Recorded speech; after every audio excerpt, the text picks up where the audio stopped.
Hey guys, I wanted to show you a new feature we've got available to you in your classroom that I don't know if you've heard, but YouTube is not completely blocked anymore, even for students. We're utilizing a service called YouTube Restricted Mode, which is very similar to what they used to have years ago, which was called Google or YouTube for Education. Well, the Restricted Mode, basically what it does is it gives students access to a list of approved videos that Google and YouTube work together on to say whether or not it's a age-appropriate video.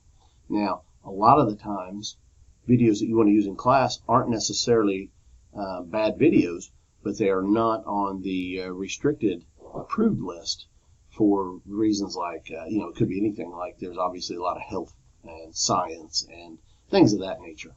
I want to show you a way that you can go in and approve a video for your classroom without having to go through the tech request system, and this happens instantly. For instance, if I do a search on metal restore, we come up with a lot. Like, here's a meat cleaver video that obviously will not be on the approved list. Now, if you notice on here, and I'm going to pause this because I don't want it to play while I'm making this video. If you notice on here, it says right now that this video is not approved for SherwoodK12.net. That means it's not on it's a restricted video. If you, from this point, being as a teacher, logged into Chrome, and you have to make sure that you are authenticated Chrome, because it does attach to our Google domain to find out who you are and whether or not you are able to approve a video. So if you're authenticated into Chrome on your desktop, you'll get this message. If you hit approve, now what that does is says this video is now approved for SherwoodK12.net. That means that if a student has this link, like if you put this link attached to assignment in Google Classroom, they can click on that link and watch it.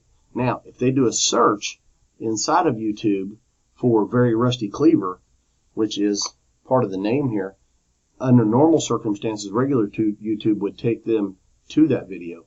It still will not find it under the restricted section. Okay? But if they have the link, they can actually click on it and view that video. So you could include this link in your assignment in your classroom, and they could watch it, and it would no longer be blocked. It records, when you hit that approve, it records who you are, when you approved it, and the name of the video.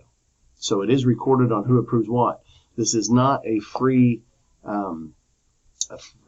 free time tool that you allow kids to get on and watch YouTube, play around, that kind of thing.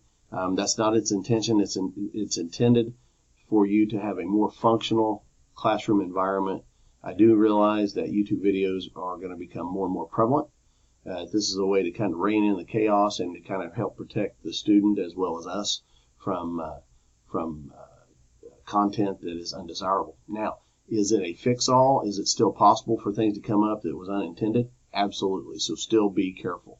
Okay? Hope you guys like this tool. Hope you appreciate it, and have a good day.